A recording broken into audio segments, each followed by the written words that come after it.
നിങ്ങൾക്കൊക്കെ ഒരു വിചാരമുണ്ട് നമ്മുടെ കയ്യിൽ ഒരുപാട് സമയമുണ്ട്. 10th പഠിച്ച പോലെ അല്ല plus 1 and plus 2. This is a vast syllabus. Plus 1 വരാത്ത സീരിയസ്നെസ് പ്ലസ് 2 എവിടെ നിന്ന് വരും? എനിക്ക് മനസ്സിലാവുന്നില്ല.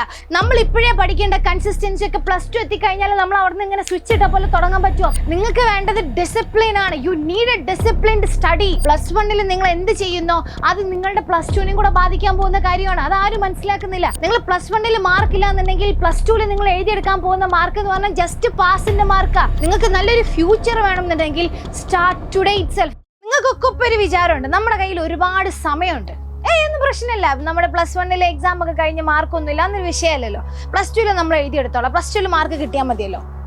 ഈ ഒരു വർത്താനമൊക്കെ പറഞ്ഞ് പ്ലസ് 1 ഒക്കെ കഴിഞ്ഞ് പ്ലസ് 2 ഒരു പകുതിയാകുന്ന സമയത്ത് ഈ പറഞ്ഞ ടീമിന്റെ ഒക്കെ വന്നിട്ട് ഒരു കരച്ചിലുണ്ട്. മിസ്സേ പ്ലസ് 1 ഒന്നും ചെയ്യാൻ പറ്റിയില്ല മിസ്സേ, പ്ലസ് 1 ഞാൻ ഒന്നും പഠിച്ചിട്ടില്ലായിരുന്നു മിസ്സേ, പ്ലസ് 1 മാർക്ക് കുറവാണ്, പ്ലസ് 2 ചെയ്തിട്ട് എന്തെങ്കിലും ഇനി ചെയ്യാൻ പറ്റുമോ, ഇനി എന്തെങ്കിലും ഒരു വഴിയുണ്ടോ?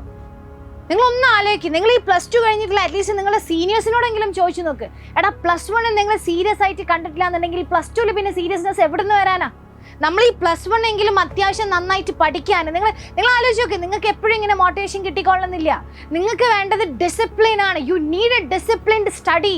നിങ്ങളൊരു സമയം വെച്ച് കൺസിസ്റ്റൻ്റ് ആയിട്ട് ആ ഒരു പെർസിസ്റ്റൻസി നിങ്ങൾ പഠിച്ചെടുക്കണം. ഇത്രയും കാലം നമ്മൾ എങ്ങനെയൊക്കെ ജീവിച്ചോ എങ്ങനെയൊക്കെ ചെയ്തോ ഡസൻറ്റ് മാറ്റർ. നമ്മൾ പ്ലസ് 1 10th വരെ നമ്മൾ ചെയ്തതിൻ്റെ റിസൾട്ടാണ് ഇപ്പം നമ്മൾ പ്ലസ് 1 ഏത് കോഴ്സാണോ എടുക്കുന്നത് അതെന്നുള്ളത്. ഇനി അങ്ങോട്ട് ഇത് മര്യാദയ്ക്ക് മുന്നോട്ട് കൊണ്ടുപോവുക. നിങ്ങളുടെ പ്ലസ് 2 റിസൾട്ട് അടിപൊളിയാക്കുക. അതിനുശേഷമുള്ള നിങ്ങളുടെ ലൈഫ് തീരുമാനിക്കുക എന്നുള്ളതാണ് ഇപ്പം നിങ്ങളുടെ മുന്നിലുള്ളത്. പ്ലസ് 1 നിങ്ങൾ എന്ത് ചെയ്യുന്നോ അത് നിങ്ങളുടെ പ്ലസ് 2 കൂടെ ബാധിക്കാൻ പോകുന്ന കാര്യമാണ്. അതാരും മനസ്സിലാക്കുന്നില്ല. എല്ലാവരുടെയും വിചാരം പ്ലസ് 1 മാർക്ക് ഉണ്ടെന്ന് ആവശ്യമില്ല, ഇങ്ങനെ വെറുതെ ഇങ്ങനെ നടന്നാൽ മതി, പ്ലസ് 1 സീരിയസ് ഒന്നും ആക്കണ്ട, പ്ലസ് 2 നമുക്ക് ഭയങ്കര അടിപൊളിയായിട്ട് പഠിക്കാം. എടാ പ്ലസ് 1 വരാത്ത സീരിയസ്നെസ് പ്ലസ് 2 എവിടെ നിന്ന് വരും? എനിക്ക് മനസ്സിലാവുന്നില്ല. നമ്മൾ ഇപ്പോഴേ പഠിക്കേണ്ട കൺസിസ്റ്റൻസി ഒക്കെ പ്ലസ് 2 എത്തിക്കഴിഞ്ഞാൽ നമ്മൾ അവിടെ നിന്ന് ഇങ്ങനെ സ്വിച്ച് ഇട്ട പോലെ തുടങ്ങാൻ പറ്റുമോ? പറ്റൂല. പ്ലസ് 1 നിങ്ങൾ പഠിച്ചു തുടങ്ങണം. പ്ലസ് 1 പോലെ തന്നെയാണ് പ്ലസ് 2.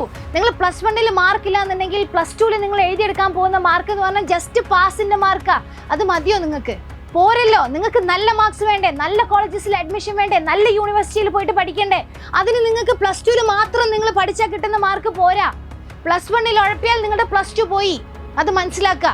പ്ലസ് 1 നല്ല മാർക്ക് കിട്ടിക്കഴിഞ്ഞാൽ പ്ലസ് 2 പിന്നെ നിങ്ങൾക്ക് ടെൻഷൻ അടിക്കേണ്ടത് കുറവായിരിക്കും. അത്രേ ഉള്ളൂ. പ്ലസ് 1 നിങ്ങൾ നല്ല മാർക്ക് സെക്യൂർ ചെയ്യാൻ നിങ്ങൾ പഠിച്ചിട്ടുണ്ടാവണം, മര്യാദയ്ക്ക് പഠിക്കാൻ പറ്റിയിട്ടുണ്ടാവും. 10th പഠിച്ച പോലെ അല്ല പ്ലസ് 1 ആൻഡ് പ്ലസ് 2. 10th വരെ പഠിച്ചതെന്ന് വെച്ച് കഴിഞ്ഞാൽ നിങ്ങളുടെ സിലബസ് ചെറുതാണ്, കുറച്ച് കാര്യങ്ങളെ പഠിക്കാനുള്ളൂ. പക്ഷെ പ്ലസ് 1 എത്തുമ്പോൾ അങ്ങനെയല്ല, നിങ്ങളുടെ സിലബസ് കൂടി. This is a vast syllabus. Plus 2 എത്തുന്ന സമയത്ത് സ്വിച്ച് ഇട്ട പോലെ നമുക്ക് പെട്ടെന്ന് ആ ഒരു രീതി അങ്ങോട്ട് ഉണ്ടാക്കാന്ന് പറഞ്ഞാൽ ദിസ് ഇസ് നോട്ട് പോസിബിൾ. അതുകൊണ്ട് പ്ലസ് 1 മുതലേ പഠിക്കുക എന്നുള്ളത് ഭയങ്കര ഇമ്പോർട്ടൻ്റ് ആണ്. അത് എപ്പോഴാണോ നിങ്ങൾക്ക് ആ ബോധം വരുന്നത് അന്ന് മുതലാണ് നിങ്ങൾക്ക് സീരിയസ്നെസ് തുടങ്ങാന്നേ ഉള്ളൂ. അത് പ്ലസ് 2 എത്തിയിട്ട് തുടങ്ങാമെന്ന് വിചാരിച്ചു കഴിഞ്ഞാൽ പ്ലസ് 2 ഉണ്ടാവില്ല, പ്ലസ് 1 ഉണ്ടാവില്ല, നമുക്ക് നല്ല കോളേജസും ഉണ്ടാവില്ല, നല്ല അഡ്മിഷൻസും ഉണ്ടാവില്ല. ഇനിയിപ്പോൾ നിങ്ങളുടെ മുന്നിൽ പല രീതിയിൽ ഇതിനുള്ള എന്താ പറയുക, പൊതുവേ എല്ലാ കുട്ടികളുടെയും മെയിൻ പ്രശ്നം എന്ന് വെച്ച് കഴിഞ്ഞാൽ ഡിസ്ട്രാക്ഷൻസാണ്. മിസ്സേ ഞങ്ങൾ ഭയങ്കര ഡിസ്ട്രാക്ഷനാണ്, ഫുള്ള് ഗെയിം കളിക്കുന്നു മിസ്സേ, ഫുള്ള് മടിയാണ് മിസ്സേ, എന്താ ചെയ്യുക, ഇതിന് എന്തൊരു പരിഹാരം? ഒരൊറ്റ കാര്യം ഞങ്ങളോട് ചോദിക്കുന്നുള്ളൂ. പ്ലസ് 2 കഴിഞ്ഞ് നിങ്ങളുടെ റിപ്പോർട്ട് കാർഡ് കിട്ടുന്ന സമയത്ത് ഏതെങ്കിലും ലൊക്കട കോളേജിലോ യൂണിവേഴ്സിറ്റിയിലോ അഡ്മിഷൻ കിട്ടിയിട്ട് അവിടെ പോകാൻ നേരത്തെ നിങ്ങളുടെ ഉള്ളിലൊരു തോട്ട് എന്തായിരിക്കും? അന്ന് ഞാൻ പഠിച്ചിട്ടുണ്ടായിരുന്നെങ്കിൽ, അന്ന് ഞാനൊന്ന് മര്യാദയ്ക്ക് ശ്രമിച്ചിട്ടുണ്ടായിരുന്നെങ്കിൽ, അന്ന് ഞാൻ ഹാർഡ് വർക്ക് ചെയ്തിരുന്നെങ്കിൽ, എൻ്റെ 2 വർഷം ഞാൻ കറക്റ്റായിട്ട് യൂട്ടിലൈസ് ചെയ്തിട്ടുണ്ടായിരുന്നെങ്കിൽ. ആ ചിന്ത വരണ്ടെന്നുണ്ടെങ്കിൽ ഇപ്പോൾ തുടങ്ങില്ലേ നല്ലത് നിങ്ങൾക്ക്. ഈ റിഗ്രറ്റ് എന്ന് പറഞ്ഞു കഴിഞ്ഞാൽ it's kind of A poison, ഒരു വിഷമാണത്. നമ്മളറിയാതെ നമ്മളെങ്ങനെ തിന്നുകൊണ്ടിരിക്കും. നമുക്ക് പിന്നെ എന്താ പറയുക, ഇത്രയും കാലം ഇത് ചെയ്തില്ലല്ലോ എന്ന് ആലോചിച്ചിട്ടുള്ള നമുക്ക് ഉള്ളിൽ വരുന്ന ഒരു തോട്ട്സ് ഉണ്ടല്ലോ, അതെന്ന് പറഞ്ഞു കഴിഞ്ഞാൽ ഭയങ്കരമാണ്. അപ്പം നിങ്ങൾക്ക് അത്രയും വലിയൊരു ഡ്രീം ഉണ്ടെങ്കിൽ, ഒരു സ്വപ്നം ഉണ്ടെന്നുണ്ടെങ്കിൽ, if you want to study harder, if you want to get a really good job, if you want to get a really good life, നിങ്ങൾക്ക് നല്ലൊരു ഫ്യൂച്ചർ വേണമെന്നുണ്ടെങ്കിൽ സ്റ്റാർട്ട് ടുഡേ ഇറ്റ്സെൽഫ്. ഇത് എത്രയെന്ന് വെച്ചാൽ നമ്മൾ പറയാം, സ്റ്റാർട്ട് ടുഡേ ഇറ്റ്സെൽഫ്. ഇത് ഒരാൾക്ക് മനസ്സിലാവില്ല, നമുക്കൊക്കെ മനസ്സിലാവുന്ന ഒരു പോയിന്റ് ഉണ്ട്. എന്താ അറിയോ? റിസൾട്ട് അറിയുന്ന ദിവസം നമുക്ക് ബോധം വന്നിട്ട് കാര്യമുണ്ടോ? ഇല്ല. നിങ്ങൾ എഴുതി വെച്ചതേ നിങ്ങളുടെ റിസൾട്ട് പേപ്പറിൽ വരുള്ളൂ. അല്ലാണ്ട് നിങ്ങൾ കുറേ പ്രാർത്ഥിച്ചു കഴിഞ്ഞാലൊന്നും റിസൾട്ടിൽ വരാൻ പോകുന്നില്ല. ഇനി റിസൾട്ടിൽ എന്തെങ്കിലും കാണണമെന്നുണ്ടെങ്കിൽ നിങ്ങൾ മര്യാദയ്ക്ക് പഠിച്ച് നിങ്ങൾ എക്സാം എഴുതി നിങ്ങൾ മാർക്ക് വാങ്ങിച്ചു കഴിഞ്ഞാൽ നിങ്ങൾ റിസൾട്ടിൽ ഉണ്ടാവുള്ളൂ. അല്ലാണ്ട് നിങ്ങളുടെ ഫ്രണ്ടിൻ്റെ കൂടെ കളിച്ചിരുന്ന് നിങ്ങളുടെ ഫ്രണ്ട് പഠിക്കുന്നുണ്ടാവും, അവൻ പഠിക്കും, അവൻ ഇരിക്കും, അവൻ എല്ലാം ചെയ്യുന്നുണ്ടാകും, അവന് റിസൾട്ട് വരും, അവൻ നല്ല കോളേജിലെത്തും, നമ്മൾ വീണ്ടും ഇങ്ങനെ നടക്കേണ്ടി വരും. സോ ആ ഒരു സാധനം എപ്പോഴും നിങ്ങളുടെ മനസ്സിലുണ്ടായിരിക്കണം. You are alone in this. നിങ്ങളുടെ കൂടെ ഒരാളും ഉണ്ടാവില്ല, not even your best friends എന്ന് പറയുന്ന ആൾക്കാർ വരെ. നമ്മൾ ഈ ജേർണിയിൽ ഒറ്റക്കാണ്.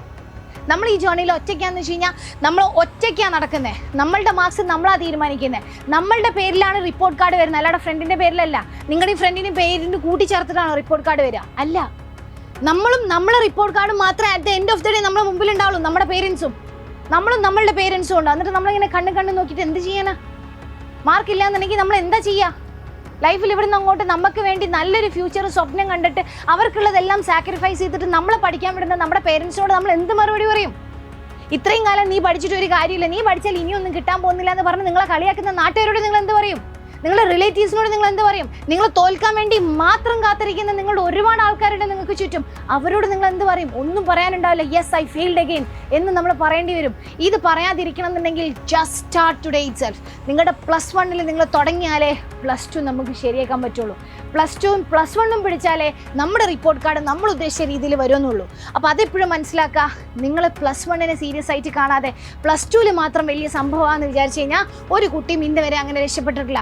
അതെപ്പോഴും മനസ്സിലാക്കുക. സോ ഫ്രം ദിസ് സെക്കൻഡ്, ഇന്ന് മുതൽ ഇപ്പം മുതൽ നിങ്ങൾ ഇതുവരെയുള്ള ഒരാളായിരിക്കരുത്. അത്രയേ ഉള്ളൂ. ഇത്രയും കാലം നിങ്ങൾ എന്തായിരുന്നോ, +1ൽ നിങ്ങൾ ഇത്രയും സമയം നിങ്ങൾ എന്ത് ചെയ്തോ, ഈ ഒരു എക്സാം വരെ നിങ്ങൾ എങ്ങനെയൊക്കെ പഠിച്ചോ, ഡസൻറ്റ് മാറ്റർ. ഇവിടെ നിന്ന് അങ്ങോട്ട് if you want a really harsh academic comeback, നിങ്ങളെ തന്നെ മാറ്റാൻ റെഡി ആയിട്ടുണ്ടാവണം. ഗെറ്റ് എ മാസ് പ്രൊഡക്റ്റീവ് എന്താ പറയുക, ഒരു പവർ പാക്ഡ് മാസായിട്ട് നിങ്ങൾ മാറിയിട്ടുണ്ടാവണം. ഇതുവരെ നിങ്ങൾ എന്തായിരുന്നു? Just opposite. ഒരു കോയിൻ തിരിച്ചിട്ട പോലെ അങ്ങോട്ട് മാറാൻ റെഡി ആവണം. ഇന്ന് മുതൽ നിങ്ങളുടെ ഹാബിറ്റ്സ് മാറണം, ശീലങ്ങൾ മാറണം, പ്രയോറിറ്റീസ് മാറണം. ബിക്കോസ് നിങ്ങൾക്ക് ബില്ലടയ്ക്കാനില്ല, റെസ്പോൺസിബിലിറ്റീസ് ഇല്ല. നിങ്ങൾക്ക് ഈ പറയുന്ന മറ്റ് പല ആൾക്കാരും ടെൻഷൻ അടിക്കുന്ന പോലെ ഒന്നും നിങ്ങൾക്ക് ചെയ്യാനില്ല. യു ഹാവ് ഇഷ്ടം പോലെ ടൈം. നമ്മുടെ കയ്യിൽ പ്രഷ്യസ് ആയിട്ടുള്ള ഇഷ്ടംപോലെ സമയമുണ്ട്. ആൻഡ് അത് നമ്മൾ സക്സസ്ഫുള്ളി ഇങ്ങനെ വേസ്റ്റ് ചെയ്തുകൊണ്ട് നടക്കുന്നു. മറ്റുള്ള ആൾക്കാർ ഇപ്പോൾ എന്തിനാണോ കൊതിക്കുന്നത് അത് നമ്മുടെ കയ്യിലുണ്ട്, നമ്മളത് വേസ്റ്റ് ചെയ്തുകൊണ്ടിരിക്കും. ഇതിൻ്റെയൊക്കെ ഒരു ഇമ്പോർട്ടൻസ് നമ്മൾ മനസ്സിലാക്കുക. ഏതെങ്കിലും കോഴ്സ് എന്തെങ്കിലുമൊക്കെ പഠിച്ചിട്ട് അവസാനം ജോലി കിട്ടാതെ അലയുമ്പോഴാണ്. ആ ഒരു സ്റ്റേജിലേക്ക് നമ്മൾ എത്തരുതെന്നുണ്ടെങ്കിൽ നമ്മളെ ഇപ്പോഴേ സെക്യൂർ ആക്കിയിട്ടുണ്ടാവണം. അതുകൊണ്ട് start from today, start from this second onwards. All the best. നിങ്ങൾക്ക് വേണ്ടി എല്ലാത്തിനും ഞങ്ങൾ നിങ്ങളെ കൂടെ ഉണ്ടായിട്ടിരിക്കും. നിങ്ങൾക്ക് വേണ്ടി, നിങ്ങളുടെ പേരൻസിന് വേണ്ടി, നിങ്ങളെ കളിയാക്കുന്നവർക്കുള്ള മറുപടിക്ക് വേണ്ടി. So all the best. കുറച്ചുകൂടെ കാലം കഴിഞ്ഞ് നമ്മൾ നേരിട്ട് കാണുമ്പോൾ മിസ്സി പറഞ്ഞതൊക്കെ ശരിയായിരുന്നു എന്ന് നിങ്ങളും എന്ന് പറയും. നോക്കിക്കോ.